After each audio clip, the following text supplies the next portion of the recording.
This vlog is long overdue na jud kay mga kaagtang no, and kinahanglan na jud nako siya i-upload kaya nga akong cellphone perti nagyong puno ah. These videos are taken last May 2025 pa day mga kaagtang no. Grabe nagyong dugaya sa.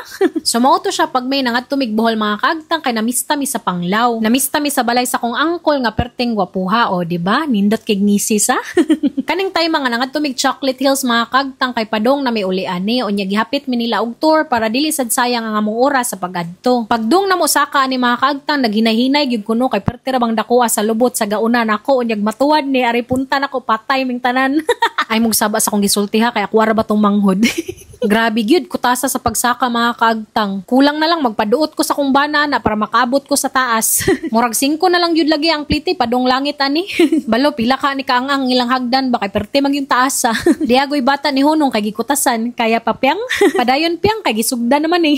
Ikaduha na din akong pag-anhi sa Chocolate Hills mga kaagtang no, pero ang first time perti nang dugaya sa kong paghinumdum no murag 2010 or 2011 pa. Mo to pag-ingon sa kong auntie nga asawa sa kong uncle nga manganhimi og Chocolate Hills na excited po ko gamay kay syempre dugay-dugay na sa gyud baya to. And para nako mga kaagtang no bisag kapila pa ka magbalik-balik diri once makakita na gani ka sa view as in ma-amaze jud ka. Pero para nako mga kaagtang mas nindot gyud nga ma-timing nga makaanhi mo dinhi kanang hapon-hapon no kay dili na kayo init unya mas ma-enjoy jud nimo ang view. Kay kung ma-timing manggod mga kaagtang nga eksaka ninyo diri perting inita sa adlaw ang mahitabo magdali-dali na sad mo og naog. Unya mas nindot gyud baya nga magstay ka og dugay didto mga kaagtang kay puslan man isaka ka og perting daghanang ang-ang.